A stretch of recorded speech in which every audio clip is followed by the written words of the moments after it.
on all things cover letter. I like my dentist, but I'm also a cover letter nerd. Well, you're in the right place then. Okay, That's where the question mark came from. there you go. All right, could Julie or Bridget clear my screen, please? And thank you very much. Let's get rocking and rolling. Welcome, everybody. Happy Thursday.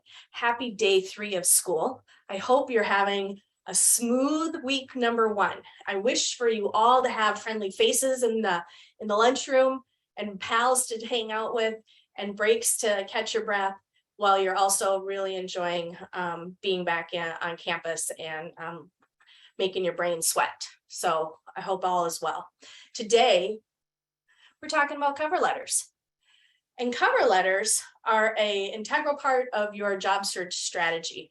And as we talk about it today, we're going to bring you through the details of doing an effective cover letter in this context, in the grad student context.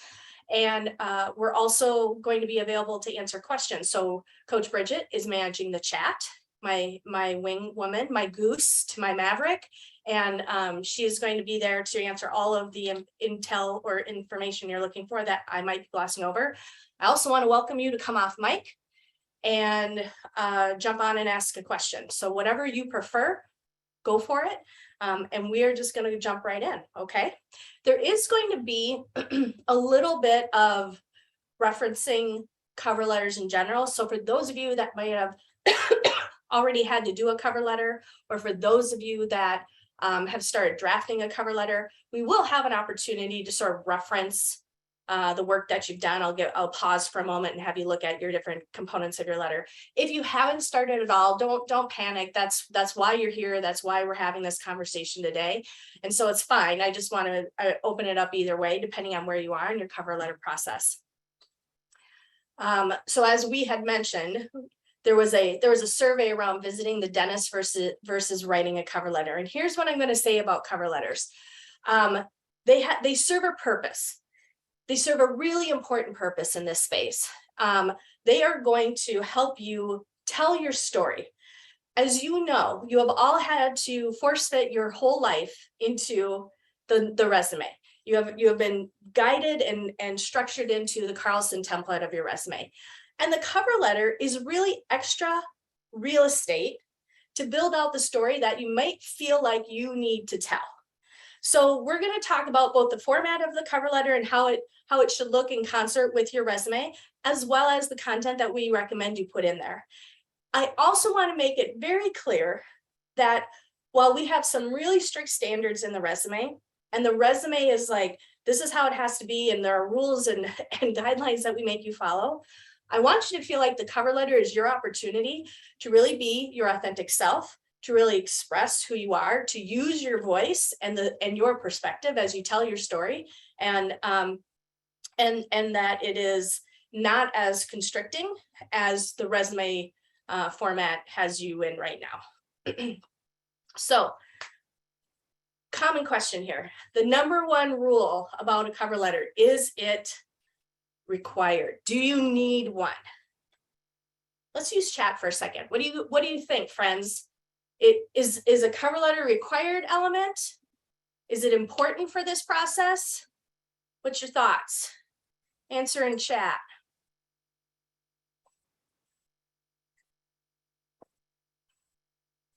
Got a lot of yeses, got a lot of required. Even when it says optional, I assume it's required. Yes, for some industries. Too good an opportunity to pass up. Garth, I love that answer. Well stated. Not always. Okay, so here's the thing about cover letters. It was a little bit of a trick question. In the grad school space, when you were applying for other grad internships and full-time opportunities, most of the time, we are going to recommend you leverage a cover letter. Even if it says optional, I would take that as an opportunity to tell your story and to build your narrative. If in fact it says do not send a cover letter, and there are a couple companies that do say no cover letter, obviously follow their direction. But in all other cases, I would say it is a missed opportunity to not leverage a cover letter if you have that option. So more yes than no, and it's follow the online application information from the company. So of course we don't want you to send it if they're saying no cover letters, but in all other cases, I would use it. If you are talking about direct hires, we're not necessarily having that full conversation at the moment, but if you're talking about a direct hire outside of the Carlson ecosystem, outside of the grad student entry programs, I still leverage cover letters. I still recommend them as a more times than not. And every now and then, maybe it's a time crunch, maybe the posting's been out a long time, maybe there are one or two things that it wouldn't apply, but more times than not, we're talking 95% of the time, use a cover letter. Okay. So here's the purpose. We want you to use this to differentiate yourself. We want you to be able to show how you have set yourself up, how you see the match between what you're bringing to the table and what the company is looking for. We want you to be able to demonstrate your patterns and your history so that if there are things on your resume that at a quick 7 or 10 second glance might not jump out at people, it's an opportunity to show them what the things are or the patterns you hold consistently through your work experience. This is also about writing and communication. So how well are you articulating yourself? How well do you demonstrate the ability to communicate with others in a written format? It is all of these things. Now, there are statistics out there. There's a statistic about only 26% of cover letters are read, which is really a discouraging stat. However, the thing is, you don't know where that reading is happening. You don't know if it's a screener, like a resume screener and some coordinator going through the letters. You don't know if it's the recruiter themselves prior to a phone screen. You don't know if it's the hiring leader or the committee that might be hiring you. So we don't know where that happens, but we know that it's happening. And so when you think about it, your stakeholders, your audience, you want to put your mind in their shoes about what they're looking for in the role, and as you're writing it and you're differentiating yourself and you're explaining your history and you're demonstrating your good communication skills, they can see the match, right? So that for the time you get that eyeball, you make it super easy for them to pick up your information and know how it matches what they're looking for. So at a high level, these are the steps of creating your cover letter. You're going to look at the position description. You're also going to leverage any networking notes and company research you have done. And that can include people that you have talked to, alumni that you've networked with. Company research is also the info sessions that they host. It could be a site visit that you go on. It could be a hiring leader or a family friend that works there. All of that counts. And as grad students, it's expected that you're synthesizing this information. You're pulling out what the key skills are in the job description, you're leveraging what you've heard in the notes, and you have put together your thoughts on how the match is going to work. And then you start to draft it. I will tell you right now, your first cover letter, your first 3-4 cover letters will take time. And I do mean time. 4 or 5 hours is not unusual for the first early drafts of a cover letters. They will get remarkably quicker after that. But those first few versions are heavy lifts. So we're going to encourage you to outline and draft them and then put it aside. Like let it simmer, think about it, let it just get away from it. If you do it in one sitting, you'll miss opportunities. So it's really great is if you can draft out a note and then walk away so that you can come back to it, have a fresh set of eyes, and then do some final proofreading before you send it in. The other thing that I like to tell people is general cover letters, I think are hard to do. Because if you don't have that specific company in mind, if you're trying to just like, oh, I just want a format and I'm just going to plug and play, the readers can tell. And so when you do this first draft, I think the best way to do it is to think about your first top 1 or 2 employers. Even if you're not applying now, for those of you, depending on you have different application dates, even if you're not applying for a month or maybe even into this winter, think about that top employer, start that as your first cover letter. It's not going to be the best version, but it's easier to have them in mind while you go through the rest of your steps. And I have seen cover letters, and Bridget and Will have seen cover letters in all versions of drafts. So my biggest recommendation for this moment is like, just get it out of your head, just get it on paper.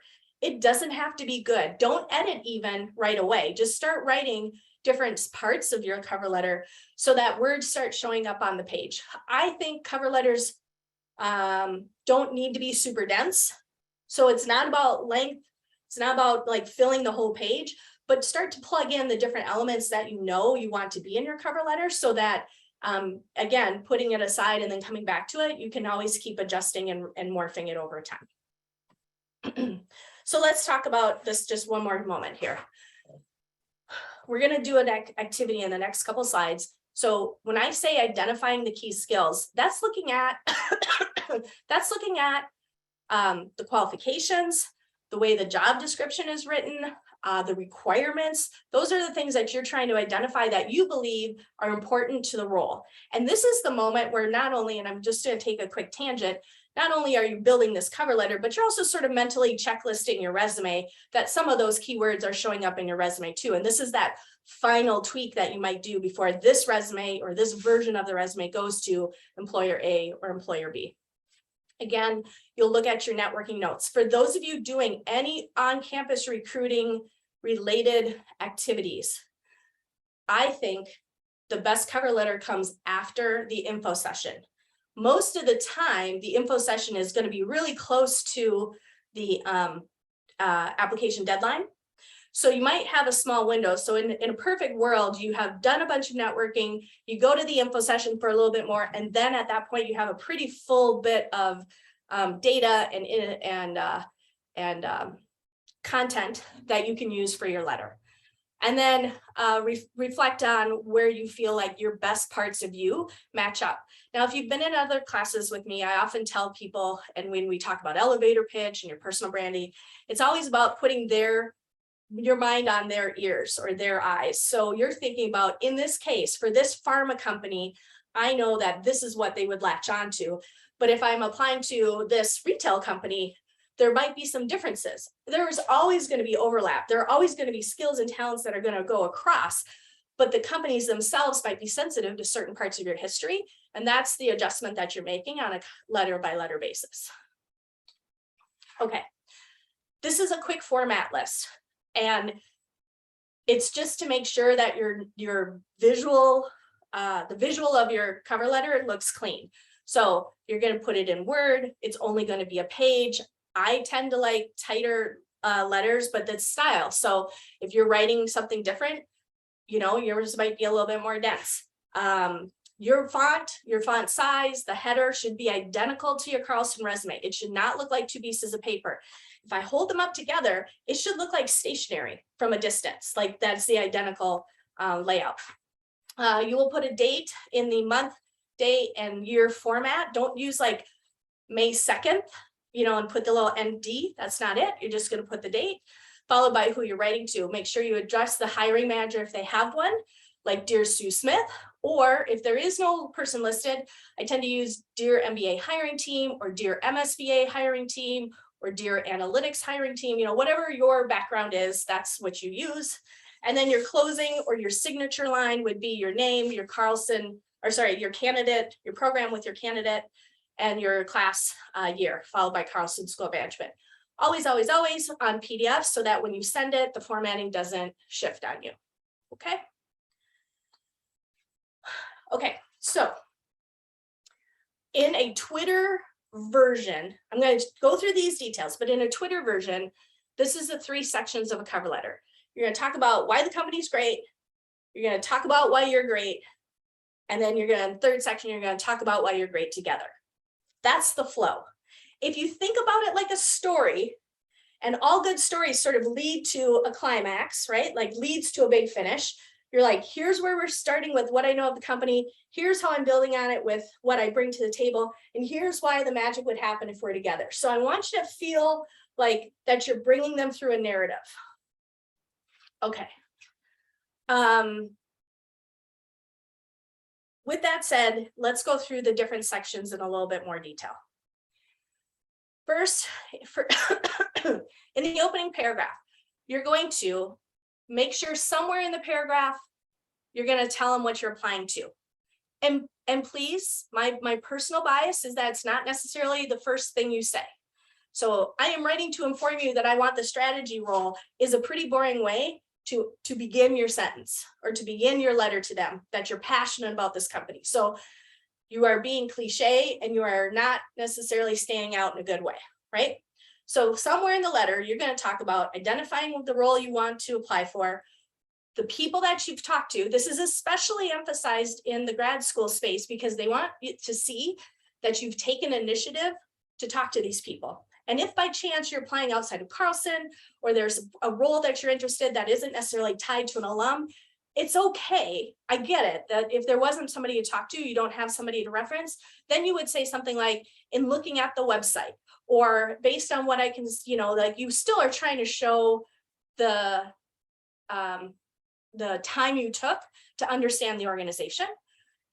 You will call out something that is personal to you, that matters to you, that is in respect to the company. So what is it that drew you to them? What is it about them as an organization? Something to this effect. And then you might start the beginning of your career change. So, this is where I'm coming from in research and how I see my analytical and problem solving set fitting really well in the strategy space. I use that as an example, of course. So those are the components. This is not the time to take this literally and make it go boom, boom, boom, boom, boom. This is the time where you get to take your voice and your insight and give it your own personal spin. These are the elements of it, not necessarily the 1, 2, 3, 4 in this order standpoint. I will give you an example. There was a student I worked with in the past who was a military vet. His opening line, which I still think was delicious and just like magical, was, "I'm looking for a mission." And then the rest of his narrative was around what he had learned and the leadership of from the military and how it was in relation to what he was going for. And so it was really personal and yet still very much fit all of these little pieces. So I do want to give you full creative license to make it feel like you. Now, this is an opening paragraph, right? I'm going to give you a moment, take a sip of water here, and I want you to just look at it, read it.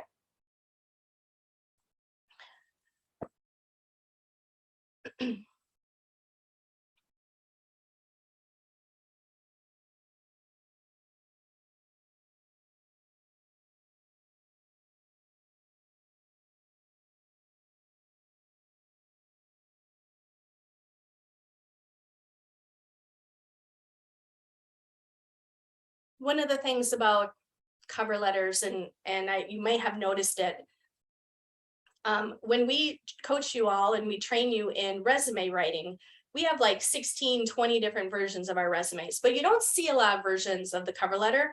And that's on purpose because we don't want you to feel like a template. So this is one version, not the right version, not the only version, but a version of how it could go. I also want to offer you this sort of point of comparison. Now, if you look at the left side, I'm going to give you time to read that. And I want you to look at it in comparison to the right. And we're going to ask you to put in chat what you notice about the two versions.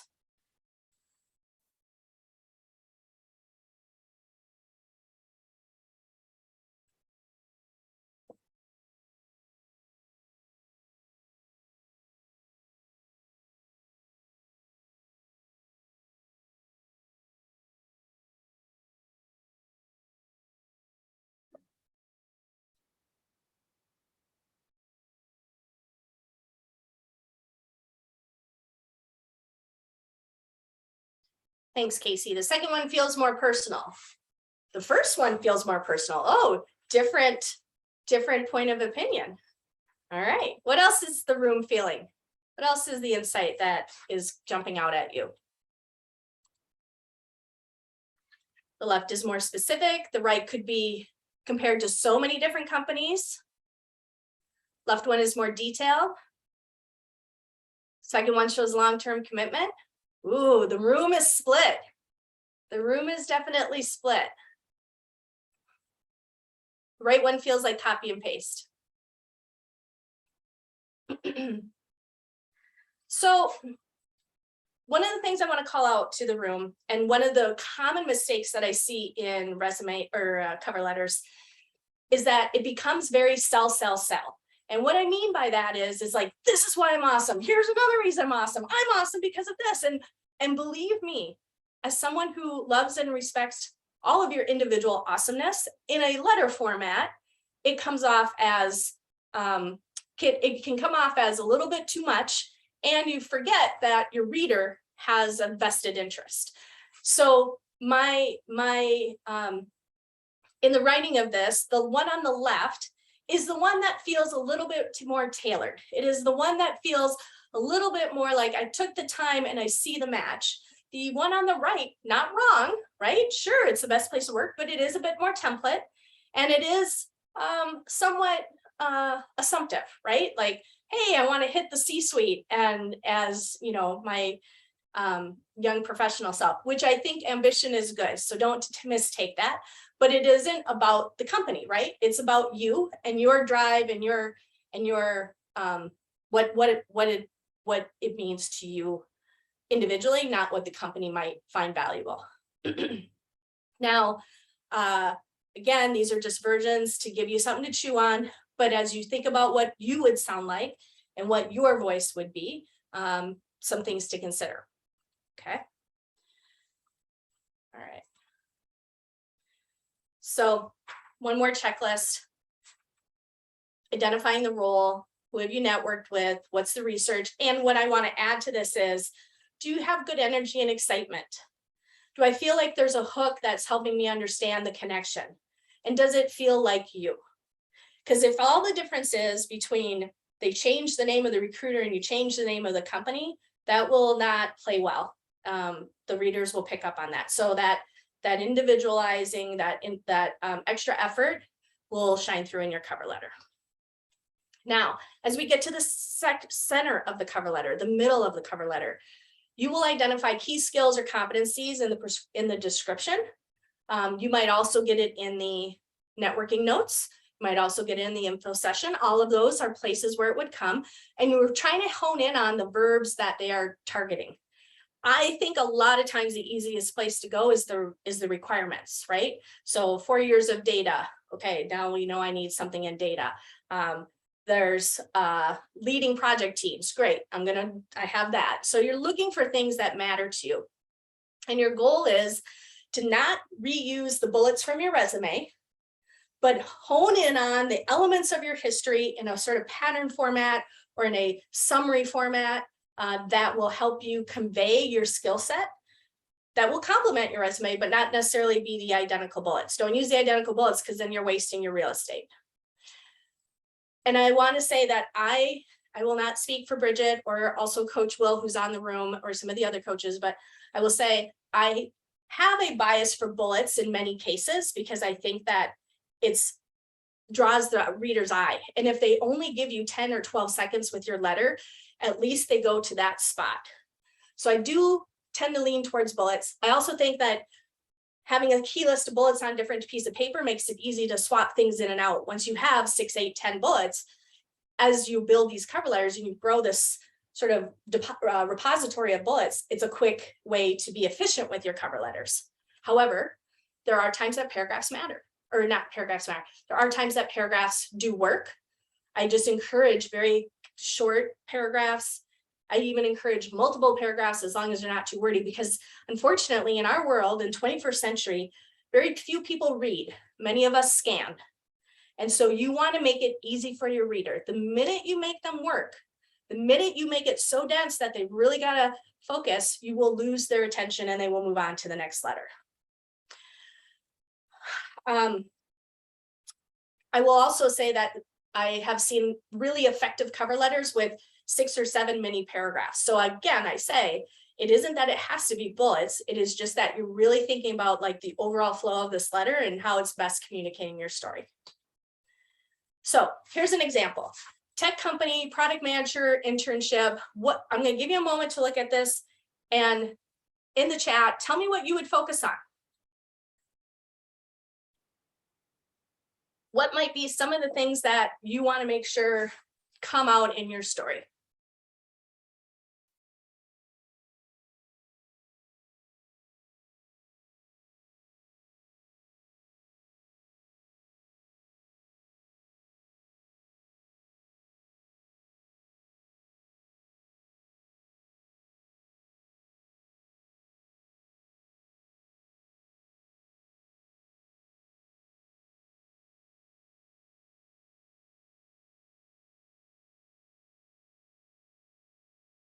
Okay, so what are some phrases that are jumping out at you there?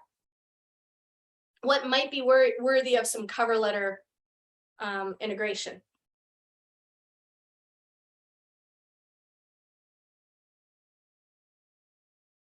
Communication skills, absolutely, Alexis.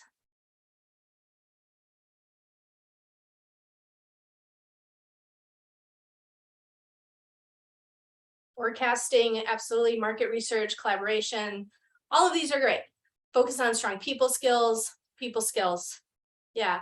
So what you hone in on is going to be through your filter and through the skills and gifts and talents that you bring. So this isn't meant for there to be a singular answer as much as what part of your history might you think about if you were the one that was applying for this. So here's a few things that we're just calling out, right?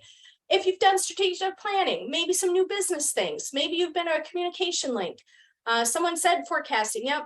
Elena, someone said forecasting, identifying areas of growth. Like all of these highlights doesn't mean the other stuff isn't important. It is just, everybody's looking at through their own filter and will bring their spin on this particular role. So as an example, maybe we talk about leadership. So take a moment, and if I had a bullet on leadership, here's one way that you can do it.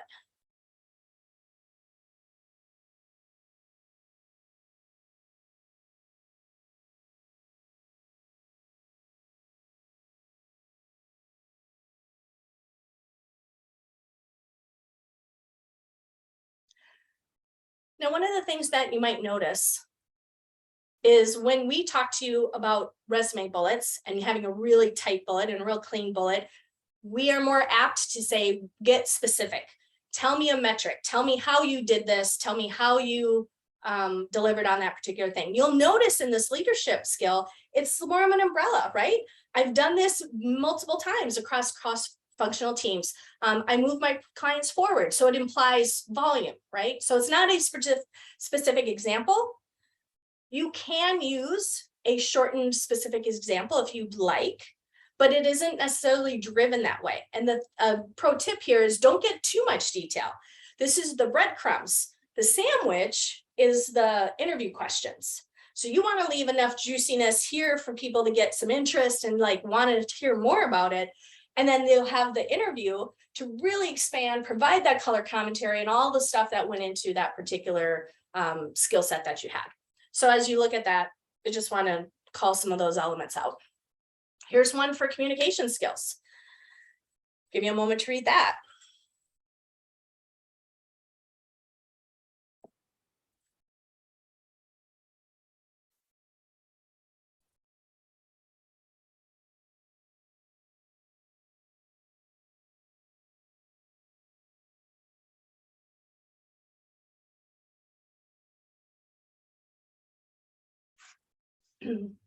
So here is somebody who's having multiple ways of talking about their communication skills. Depending on how the rest of your letter looks, I don't want people to feel like they have to tell every element of it because that makes for a pretty long and dense letter. But if this is something that is like your main skill and what you are most proud of and strong at, then absolutely, make that a thicker bullet. In general, though, remember, we're trying to also not talk too much. Make it too lengthy so that people keep reading to the next bullet. So I like this bullet because it's a breadth of communication examples and it's in context with what your other bullets would look like. Building relationships.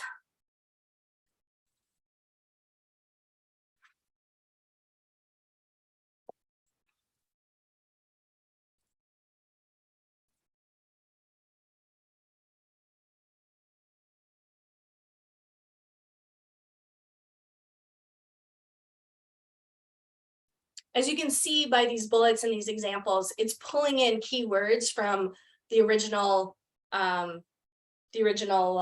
posting, and you're trying to tie into what matters to them. I am not above, by the way, using exact phrasing. So if they say working with large sets of data, you put in working with large sets of data, because if it's not a human that's looking at it, then you're going to have better success through the resume review software. If you're doing like an online application, or it's not part of the Carlson ecosystem, absolutely use it. Don't feel like you have to come up with something new or groovy or different. Actually using the same stuff is more beneficial. And another one on collaborative approach. So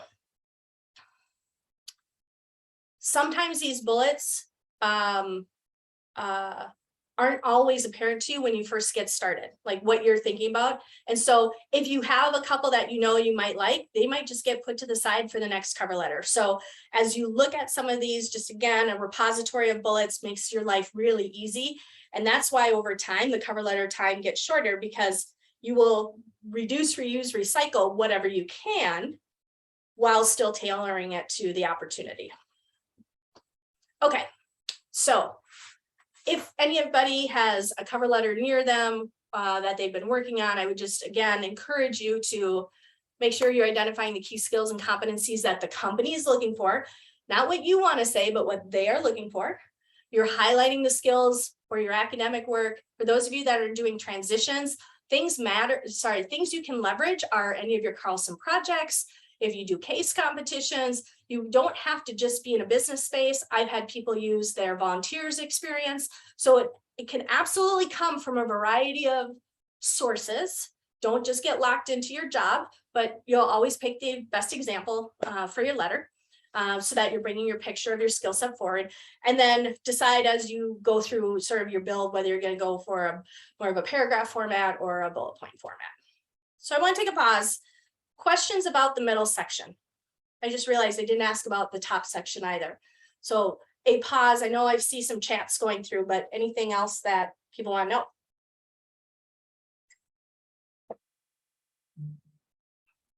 Ooh, big chat.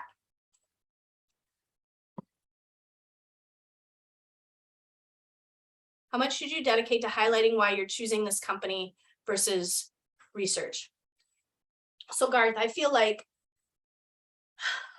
that is a little bit of a company by company choice. If there are, you always want to do some highlighting of some sort. So that's not that's not something you want to skip. But I'm not spending hours on this. I'm leveraging what's available through the conversation I've had. And if it's like some company that we don't have a relationship with, so I don't know,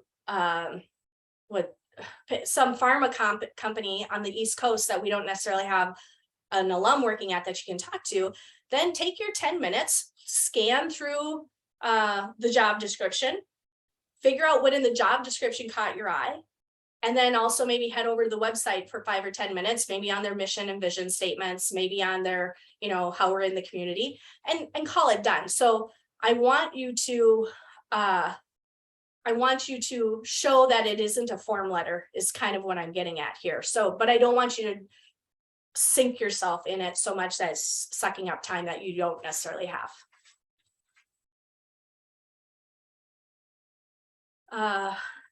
Christian, general advice on writing why the company is great.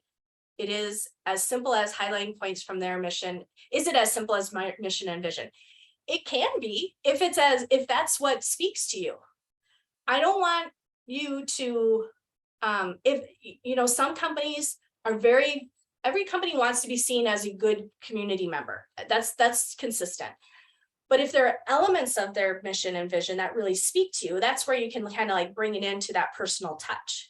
If you're reading the mission and vision and you're like, yeah, that's great. But what I really like is that you guys are like forward on all the acquisitions you've done, or you are a leader in the energy section, or, something else that matters, then I don't necessarily think mission and vision is where you go.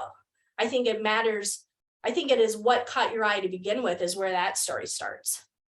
Bridget, would you change any, or would you layer on that at all? Okay. Okay. Any other questions? Good. Thanks for the questions, guys. Okay. A couple of years ago, we did a analysis of all of the postings for MBA in internships and full-time offers. And consistently, these are the top skills. So for the MBAs that are on the call, you won't go wrong with this in almost any scenario that I can think of. Every company is going to want this kind of human in their organization. So to some extent, it isn't it is possible to start your bullet list now, knowing that this is going to come out. Now, I don't want you to create bullets just for the heck of it, but what would essentially happen is you might start with creativity and innovation, and the company might use things like problem solving.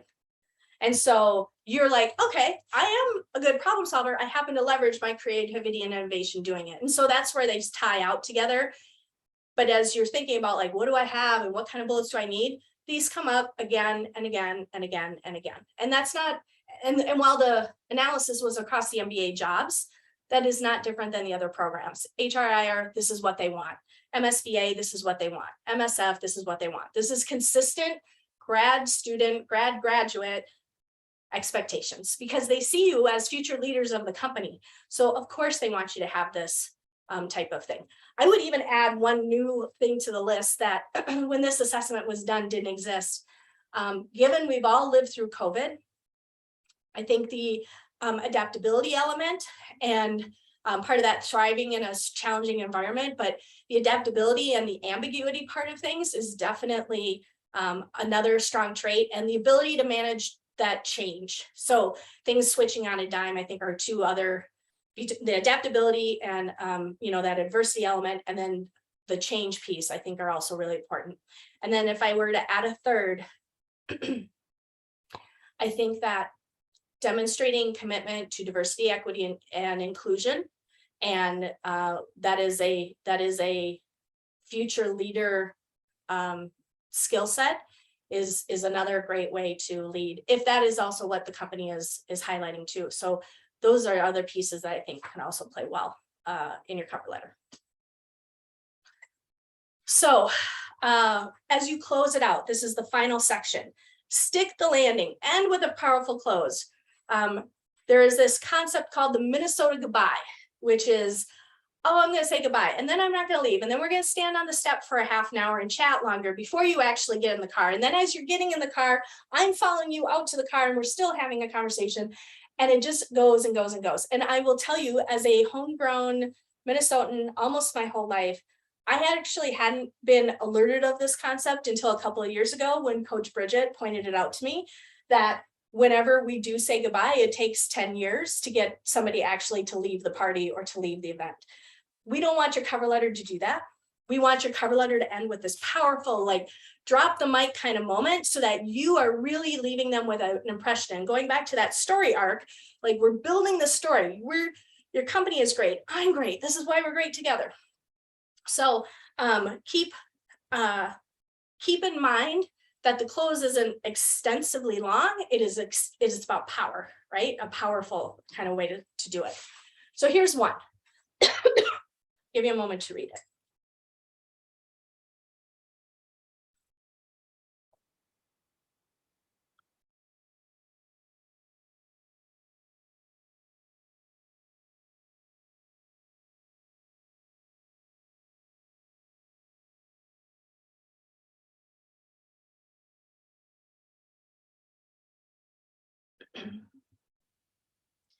So as you read into this close, you'll notice it's how I want to help the company, where my passions lie, how I see doing good in the world. Like, it's this build for this vision, right? Like, you're painting the picture of why this is a match made in heaven. And you're being really thoughtful about, this is your last thing of why there's an emotional connection to the opportunity.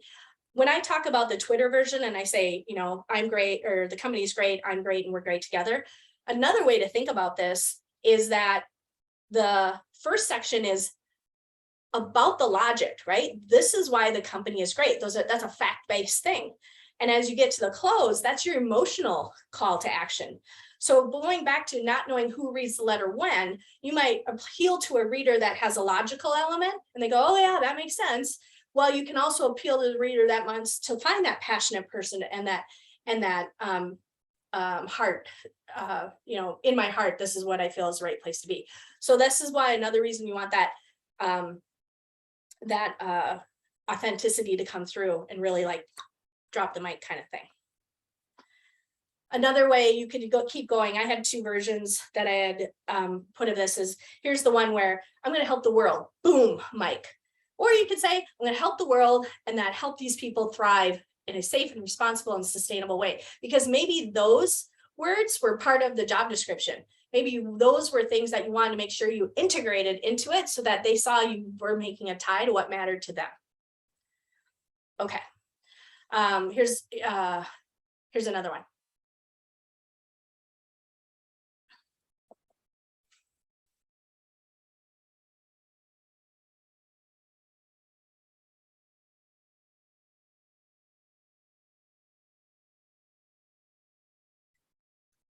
So I hope as you look at these, a couple examples, I want you to figure out what your version of these things are. I saw the note, we will absolutely send out the deck.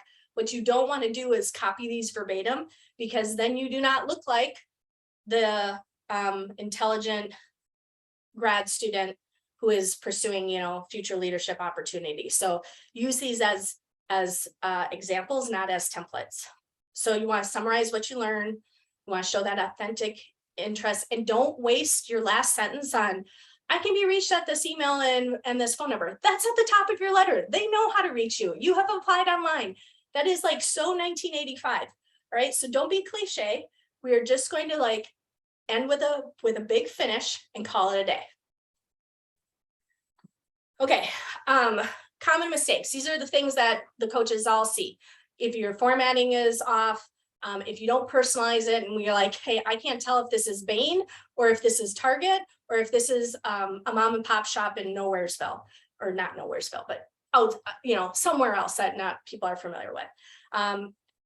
Don't reuse the bullets from your resume. Don't make it too dense. If it's getting long, then you're looking for trim opportunities. That means you're getting too formal and too flowery. So be thoughtful about stuffing in words just for the sake of being verbose, okay?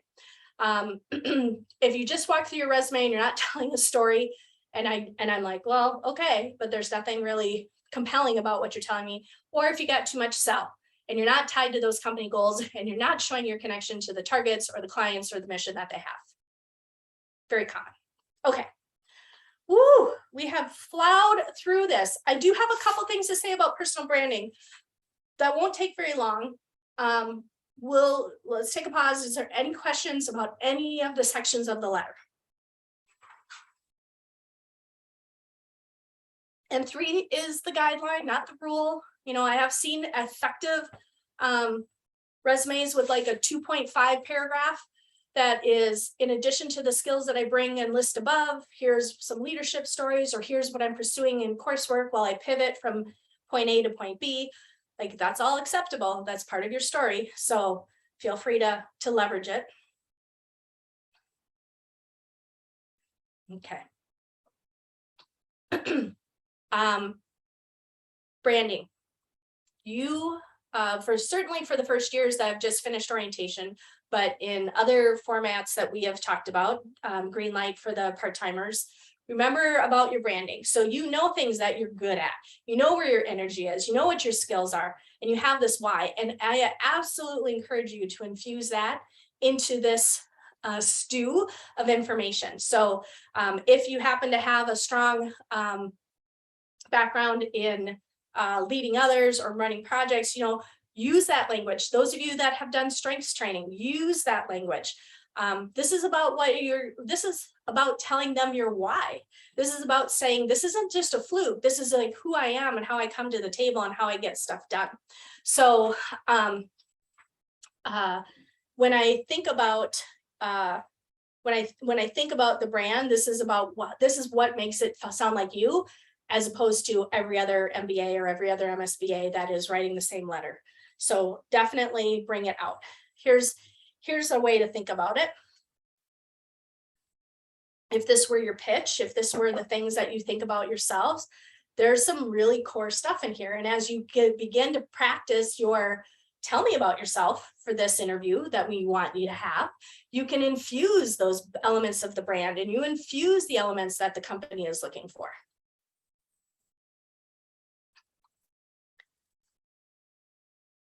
This can be another paragraph that could happen.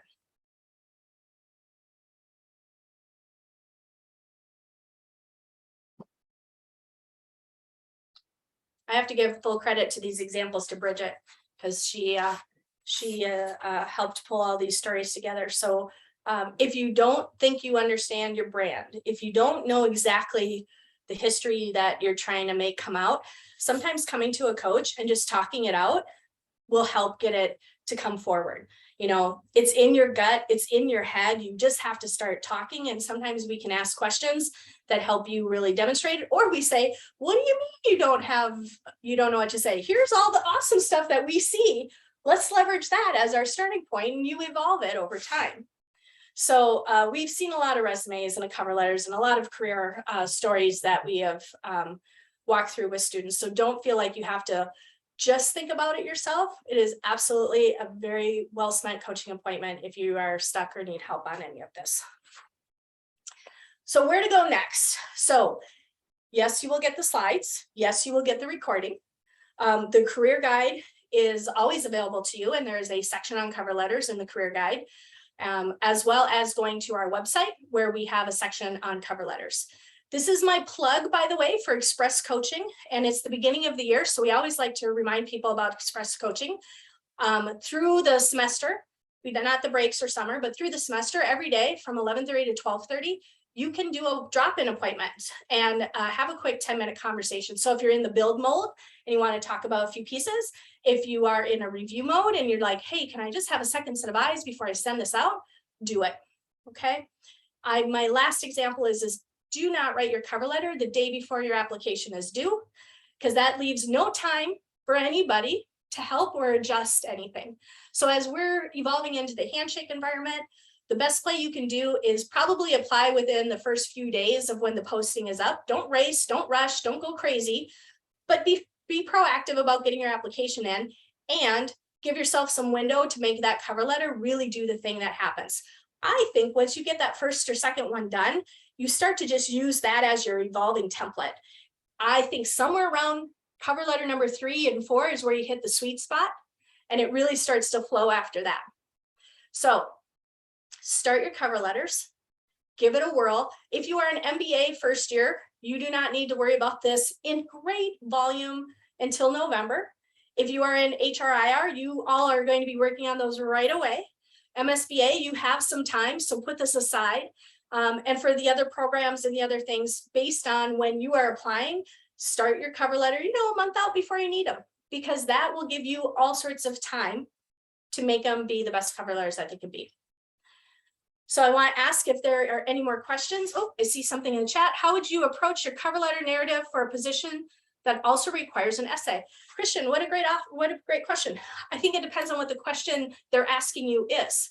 So is it a complimentary thing to what your cover letter lays out, or is that essay going to feel like a lot of overlap, and so you have to make some adjustments? So I think it is definitely going to matter depending on the essay question that you're being asked to respond to.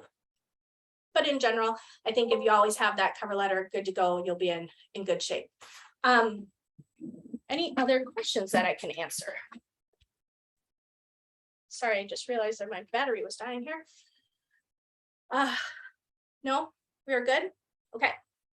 I'm going to stay on for a few minutes just in case there are any individual questions that need to be answered. I want to thank everybody for their time. I want to welcome everybody to the coaching office, so that if you want help with your cover letter at any stage of the development, what a great coaching appointment that would be. So good luck, and we will see you all soon. Have a great rest of your day.